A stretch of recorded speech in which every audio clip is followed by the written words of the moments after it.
जाहीर प्रदर्शन, मतदार का वाढले की नाही वाढले निवडणूक आयोग उत्तर देईल, आणि वाढले तर चूक काय? मतदारांनी नोंदणी केली असेल तर त्यांच्यावर शंका का? निवडणूक आयोगाने चोख काम करण्याचा प्रयत्न केला असेल तर यांच्या पोटात काय दुखतंय? मतदार लोकसभा निवडणुकीत वगळले गेले होते. 8वाचा दिवस मतदान केंद्रावर लाखो शेकडो हजारोनी मतदार आमचं नाव सापडत नाही हे लोकसभा निवडणुकीत म्हणत होते. सर्वसाधारणतः त्यावेळेला जनतेमध्ये राग होता. तुम्ही पत्रकार, तुम्ही मीडियाची मंडळी, तुम्ही सुद्धा विविध ठिकाणी लोकसभेला त्या निवडणूक केंद्रावर गेला असाल. किमान 5-50 लोक तुम्हाला प्रत्येक निवडणूक केंद्रावर भेटते असेल. आमचं नाव मिळत नाही. मग लोकसभेत नावं गाळून तुम्ही विजय मिळवला होता का राहुल गांधीजी? हा थेट सवाल आहे आमचा. ज्या वेळेला जो काही आकडा 7 लाखाचा तुम्ही सांगता तो नव्हता, त्याच वेळेला तुम्हाला यश का मिळालं? लोकसभेत महाराष्ट्रात मिळालेल्या यशामागे जी आकडेवारी राहुल गांधी मांडतायत ते मतदार का वगळले गेले होते? आमचा प्रतिसवाल आहे. मग जेव्हा नावं गळतात, गाळली जातात, अधिकृत मतदाराला मतदानापासून रोखलं जातं, तेव्हा तुमचा आणि तुम्हाला यश मिळतं. आणि मतदारांनी एकदा फटका खाल्ल्यावर, निवडणूक आयोगाला जाग आल्यावर, आमच्यासारख्या सगळ्याच पक्षांनी निवडणूक आयोगाच्या मागे रतिबा लावल्यावर नावं नोंदवली गेली. तर अजब सवाल आहे लोकशाहीमध्ये, एवढी नावं का नोंदवली? कारण तुमचा आत्ता पराभव झाला म्हणून. आणि त्यामुळे राहुल गांधी यांचं वक्तव्य चोराच्या उलट्या बोंबा आहेत. निवडणूक आयोग निष्पक्षपणे काम करतंय, त्याला करू द्यावं. शेवटचा आणि महत्त्वाचा मुद्दा, या देशातील सर्व यंत्रणा बोगस आहेत, कामचुकार आहेत, बिनकामी आहेत.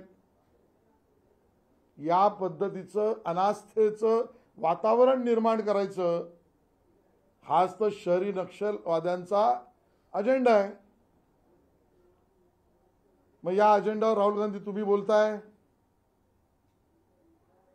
न्यायालय, सर्वोच्च न्यायालय सांगताय, ऐकायला तयार नाहीत. बरं, कोणी मतदार म्हणतायत का? जसं लोकसभेच्या निवडणुकीत महाराष्ट्रात मतदार म्हणत होते की आम्हाला निवडणुकीला मतदान करू दिलं गेलं नाही, असं महाराष्ट्रात कुठलं मतदारांचं आंदोलन उभं आहे, जन आंदोलन उभं आहे? इनफॅक्ट या विधानसभेमध्ये तर आठवा काही गावांनी आम्हाला मतदान करायचं नाही, करू देणार नाही, काही संघटनांनी, काही आंदोलनकर्त्यांनी, काही परंपरागत आंदोलनकर्त्यांनी मतदान करू नका अशी म्हणणारी मंडळी असताना मतदार मतदान करतोय. हेच लोकशाहीचं खरं चित्र समोर येत आहे. त्यामुळे नंबर 1, आत्मचिंतन करण्याऐवजी राहुल गांधी आत्मपराभवाचं प्रदर्शन करतायत.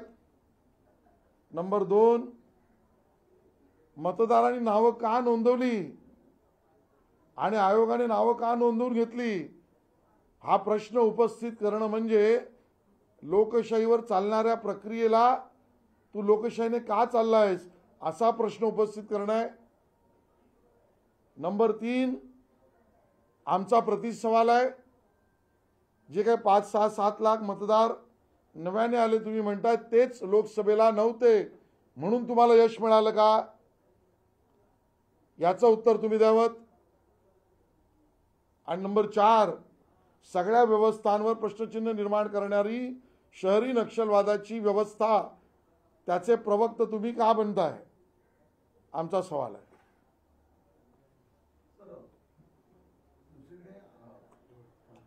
प्रकाश आंबेडकरांनी या संदर्भात एक आता याचिका दाखल केलेली होती. निवडणूक आयोगानं संध्याकाळी 6च्या नंतर झालेल्या मतदानाचे जे व्हिडिओ आहेत ते द्यावे अशा प्रकारची त्यांनी मागणी केली आहे. या संदर्भात नोटीस देखील निवडणूक आयोग आणि मुख्य निवडणूक अधिकाऱ्यांना पाठवण्यात आलेली आहे. एकूणच मोठ्या प्रमाणात प्रश्न जे आहेत ते उपस्थित करण्याचा प्रयत्न कुठेतरी पराभवानंतर पोटदुखी आहे. आमचा विजय त्यांच्या पचनी नाही पडला. जनतेचं मतदान यांना अपचन करते आणि म्हणून न्यायिक प्रक्रिया जी असेल ते निवडणूक आयोगाने करायला लागेल, माहिती द्यावी लागेल, व्हिडिओ असतील तर व्हिडिओही द्यावे लागतील. आम्ही त्याच्यावर भाष्य करू इच्छित नाही, न्यायिक प्रक्रिया आहे ती. पण या सगळ्या प्रक्रियेमध्ये हे सवाल कसे उभे राहू शकतात की मतदार मतनोंदणी का करतोय, आम्हाला नाही पटत. निवडणूक आयोग मतदार नोंदणी करून घेतोय, आम्हाला नाही पटत. मतदार मतदानासाठी रांगेत उभा राहतो का राहतो, आम्हाला प्रश्न पडतो. तो 5ला मतदान वेळ संपल्यानंतर सुद्धा त्या कंपाऊंडमध्ये कायदेनिषेनुसार रांगेत उभा का राहतो, आम्हाला प्रश्न पडतो. हे प्रश्न यांना का पडतायत, विरोधकांना का पडतायत, हा आमचा त्यांना सवाल आहे. बोला. वर्षा बंगला पाडून नवा बंगला बांधण्याचा काढ असल्याचं संजय राऊतांनी आज विधान केलंय. फडणवीसांना नेमकी वर्षा बंगल्यावरती जी प्रवेश करायची भीती कशाची? अरे बंगल्याचं संजय राऊतांनी सांगू नये. पहिला मातोश्री 2 बंगला कुठून आला त्याचं उत्तर द्यायचं. मातोश्री 2 बंगल्यावर मी व्यक्तिगत कधी आरोप करत नाही, त्यामुळे करणार नाही. त्याचा हिशोब पहिला संजय राऊतांनी मांडावा, मग सरकारी बंगल्यावर प्रश्न विचारावे.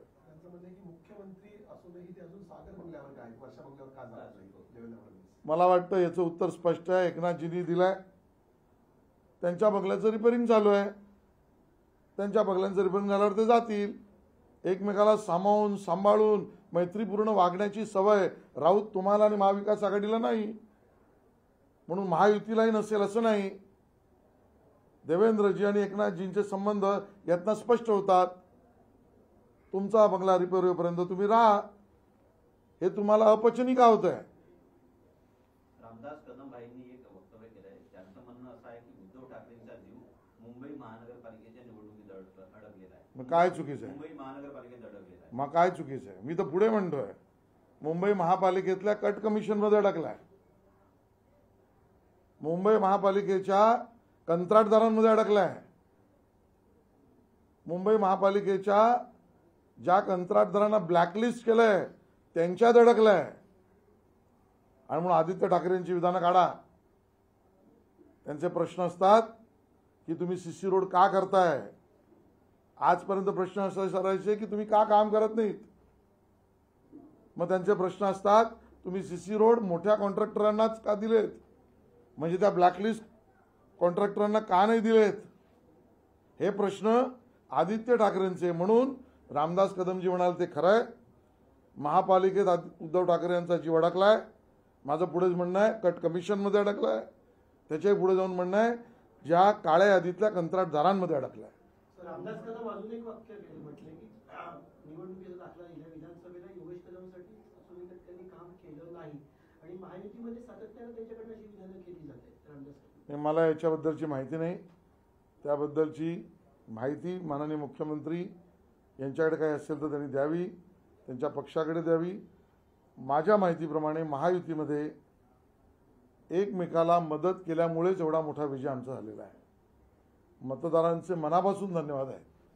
पण माजी विरोधी पक्षनेते विजय वडेट्टीवार म्हणतात की सरकारमध्ये महायुतीमध्ये विशेषतः हिस्से वाटणीवरून प्रचंड गोंधळ आहे, म्हणून सरकार पण अस्थिर दिसून येते. वडेट्टीवार जर म्हणतोय मी, विरोधी पक्षनेतेपद द्यायचं असेल तर तुमच्यात एकमत आहे का आधी सांगा. वडेट्टीवार पाटोलेंकडे बघायला तयार नाही. पाटोले वडेट्टीवार पृथ्वीराज चव्हाण तर राहिलेच नाही, बाळासाहेब राहिले नाही. त्या ठिकाणी अजून कोणाला बघायला तयार नाहीत. ते पक्ष म्हणून शिवसेना उबाटा गटाला बघायला तयार नाहीत. उबाटा गटाकडे त्यांनी बघितलं तर त्याकडे जयंत पाटीलांना नाराज. दुसऱ्याला प्रश्न विचारण्याआधी 4 बोटं तुमच्याकडे येतात, हे वडेट्टीवारांनी लक्षात ठेवा. अशी जी अंजली दमन यांनी एक्सपोज करत म्हटले की उद्या ते पुरावे देणारे धनंजय मुंडेंचा राजीनामा मागण्यासाठी किंवा त्याला प्रूव्ह करणारे, तर त्यांचा राजीनामा घेतला जातो. देवेंद्र फडणवीस पूर्णपणे त्यांचं मित्रत्वाचं नातं निभावतात, मित्र आहेत त्यांचे म्हणून बॅक करतात. मला वाटतं माननीय मुख्यमंत्र्यांनी यावरची भूमिका स्पष्ट केली आहे. त्यापेक्षा वेगळं मोडण्यासाठी माझ्याकडे काही नाही. उद्या मुंबई महापालिकेचा अर्थसंकल्प सादर होतोय. करवाढीचा बोजा लादला जाईल अशा अंदाज वर्तवले जात आहे. तुमची एकंदरीत काय अपेक्षा आहे या अर्थसंकल्पात? आणि मला यातली करवाढी वगैरेचा मुद्दा माहीत नाही. उत्तम सेवा द्या, लोकांना घरापर्यंत पाणी द्या, लोकांच्या रस्त्यामध्ये, रेल्वेच्या रुळामध्ये, BSTच्या मार्गामध्ये आणि सखोल भागामध्ये पाणी तुंबलं नाही पाहिजे हे बघा. त्या ठिकाणी खड्डाविरहित रस्ते द्या. नागरी सुविधा घेताना नागरिकांना त्रास होऊ नये. आरोग्याच्या विषयामध्ये 20-20 हजार कोटीचं बजेट 5 वर्षाचं झाल्यानंतर सुद्धा सिटी स्कॅन आणि औषधासाठी लोकांना बाहेर जाता कामा नये. शिक्षणाच्या व्यवस्था महापालिकेच्या चोखंदळ करा. मैदान, ओपन स्पेस, पर्यावरण, बगीचे हे सुरक्षित, संरक्षित आणि त्या ठिकाणी सुशोभित करा. या आमच्या अपेक्षा आहेत. एकनाथ शिंदेवरून पुन्हा एकदा प्रश्न उपस्थित केले जातात की ते नाराज आहेत का? कारण कॅबिनेटमध्ये प्रत्यक्ष त्यांची हजेरी नव्हती. आज सुद्धा सोशल वॉर्म संदर्भात बैठक झाली. शक्यतो ठाण्यात राहणं अजित पसंत दादा आणि करतात. मुख्यमंत्री होते, इतर मंत्री होते, मात्र आज एकनाथ शिंदेची गैरहजेरी दिसून आली. मला असं वाटतं की माननीय मुख्यमंत्री आणि दोन्ही उपमुख्यमंत्र्यांनी एकदा नाही वारंवार सांगितलं आहे की आम्ही तिघे मिळून मुख्यमंत्र्यांनी दिलेली द्यावयाची सेवेचं सेवेकरी म्हणून काम करतो. आणि बोलताना हेही ते म्हणाले आम्ही पाळीपाळीने मुख्यमंत्री म्हणून काम करतो. पाळीपाळीने म्हणजे दिवसा, दुपार, संध्याकाळ. याच्यात मुख्यमंत्री पद घेऊ नका, सेवा या अर्थाने घ्या. मला वाटतं ठाण्यामध्ये मुख्यमंत्री म्हणून, पालकमंत्री म्हणून जर ते काम करत असतील एकनाथजी, तर ते काम का करतात हा प्रश्न का विचारताय? आणि प्रत्येकाने आपापलं चोखंदळपणे काम केलंच पाहिजे. का ज्यावेळेला नांदेड, नागपूरला मुख्यमंत्री म्हणून माननीय मुख्यमंत्री कार्यक्रमात होते, मुंबईमध्ये NCCच्या आपल्या विद्यार्थ्यांनी, कॅडेट्सने कर्तव्य पथावर उत्कृष्ट प्रदर्शन केलं. त्यांच्यासाठी स्वागत समारंभ मुख्यमंत्र्यांच्या वतीने मी केला. याला म्हणतात कामाचं वाटप. या पद्धतीने कामाचं वाटप जर होत असेल तर हेच कोऑर्डिनेशन आणि हेच समन्वय आहे. अर्थसंकल्पावरून राऊतांनी थेट पंतप्रधानांवर टीका केलेली आहे की अर्थसंकल्प सादर झाल्यानंतर मोदी फक्त बाक वाजवत होते, त्यांना अर्थसंकल्प काय कळला असं त्यांनी थेट सांगितलं. राऊतांना काय कळला? राऊतांना अर्थसंकल्प काय कळला? राऊत जेव्हा हे विधान करत असतील त्यावेळेला आदल्या रात्रीची त्यांची उतरली नसेल. नाही तर मोदीजींवर असा प्रश्न उपस्थित करण्याचा मूर्खपणा संजय राऊत यांनी केला नसता. सर जानना चाहेंगे, पार्लियामेंट में राहुल गांधी ने महाराष्ट्र के विधानसभा चुनाव को लेकर सवाल उठाया है. 70 लाख नोंदनी लोकसभा से विधानसभा के बीच में होगा जितनी हिमाचल प्रदेश की पॉपुलेशन है. कैसे देखते हैं? कहा कि जितने 5 साल में नहीं हुए उतने 5 महीने में वोट जो है वो बढ़ाया गया. राहुल गांधी जी आत्मचिंतन करने के बजाय आत्म पराभव का जाहिर प्रदर्शन कर रहे हैं. महाराष्ट्र की मतदाताओं ने विधानसभा चुनाव में जो कांग्रेस को मुंह की खिलाई है उससे वो उभर कर खड़े हो ही नहीं पा रहे. ये कांग्रेस की अवस्था है. लड़खड़ाते हुए अवस्था में कांग्रेस है और इसके लिए बयानबाजी बिना सोचे समझे कर रहे हैं. दूसरी बात बहुत स्पष्ट है, अगर ये 7 लाख मतदार जो कह रहे हैं, ये मतदाताओं ने अगर मतदान नोंदणी की है और इलेक्शन कमीशन ने उसको रजिस्टर किया है तो उसके ऊपर सवाल कैसे खड़े हो सकते हैं? मतदाताओं पर सवाल खड़ा करना ये बेबुनियादी बात राहुल गांधी जी कर रहे हैं. शायद उनको ये पता भी नहीं है. हर वोटिंग लिस्ट के प्रदर्शन के बाद उसके ऊपर सुझाव और ऑब्जेक्शन लिए जाते हैं। तब राहुल गांधी जी, आप और आपका दल सोया हुआ था क्या? हम उनको कहना चाहते हैं, इस देश की सभी व्यवस्थाओं पर सवालिया निशान खड़ा करना, भले वो सुप्रीम कोर्ट हो, हाई कोर्ट हो, सीआईडी हो, सीबीआई हो, ईडी हो, इलेक्शन कमीशन हो, पुलिस हो, सभी व्यवस्था और एनार्की पैदा करना, ये तो अर्बन नक्सलिज्म का काम है। राहुल गांधी उनकी भाषा क्यों बोल रहे हैं?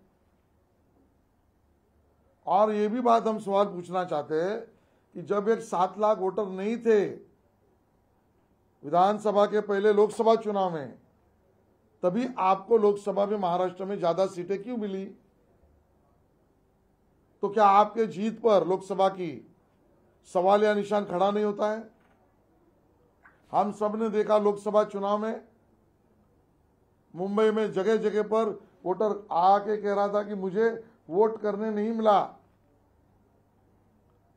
इस बात को ध्यान में रखकर वोटर ने वोटर रजिस्ट्रेशन विधानसभा में किया, इलेक्शन कमीशन ने अपना काम किया और मतदाताओं ने वोट भी डाला, तब विधानसभा में इनका पराभव हो गया। मतदाताओं को मतदान से रोकना, इस प्रकार की व्यूहरचना और चर्चा, ये कौन से मानसिकता का प्रदर्शन है? राहुल गांधी जी बताएं। आशीष जी, इसके साथ राज ठाकरे जी भी इस पूरी चुनाव व्यवस्था पर सवाल उठा रहे हैं। उन्होंने ये भी कहा कि संगमनेर से बाला साहब थोड़ा जिस तरह से हार गए, उस पर भी सवाल उठता है। नहीं, ये सवाल वर्ली में एसी डोम में बैठकर पूछने के बजाय राज ठाकरे जी अगर संगमनेर जाते और वहां दौरा करते तो लोग ही बता देते कि अल्पसंतुष्टिकरण की परिसीमा तक कांग्रेस के उम्मीदवार पहुंच गए थे और क्या क्या घटना हुई है संगमनेर में। बावजूद उसके वोटों के राजनीतिक तुष्टिकरण के लिए अगर कांग्रेस जाएगी तो मतदाता रिएक्शन करेगा ही। ये सीधी सी बात राज ठाकरे जी संगमनेर जाते तो उनको समझ में आती। आगे की अपनी भूमिका राज ठाकरे तय कर चुके हैं, ऐसा लगता है आपको लोकल इलेक्शन? देखिए, इसका जवाब मैं नहीं देना चाहता। आशीष जी, अरविंद केजरीवाल कहते हैं कि मैं जहां भी जाता हूं लोगों से बात करता हूं, लोग कहते हैं कि वोट हम आपको देते हैं लेकिन पता नहीं चलता कि वो कहां जा रहा है। वे आज ही कह देते हम, कल ऐसा ना हो अरविंद केजरीवाल जी स्वयं चुनाव हारेंगे ईवीएम और फिर ईवीएम पे ठिकरा पड़ेंगे। स्थिति तो नीचे की यही है। जो पत्रकार, जो विश्लेषणकार, जो राजनीतिक विश्लेषक, जो कार्यकर्ता, जो अधिकारी जमीन से जुड़ा है, उसको दिल्ली का मूड पता है। भाजपा बड़े विजय की तरफ बढ़ रहा है। सपा सांसद रामगोपाल यादव ने कहा कि केंद्र सरकार और यूपी सरकार जो कुंभ में जो मृतकों का आंकड़ा है उसको छुपा रही है। विपक्ष लगातार कुंभ को लेकर सवाल खड़े कर रहा है। इस पे हमारे राष्ट्रीय प्रवक्ता जवाब देंगे। मुझे इसके बारे में जानकारी नहीं, तो मैंने बोलना ठीक नहीं है।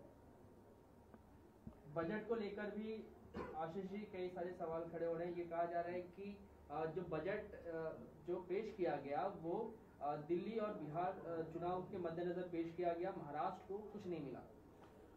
महाराष्ट्र को क्या मिला उसका पूरा ब्यौरा मुख्यमंत्री देवेंद्र जी ने स्वयं स्पष्ट कर दिया है।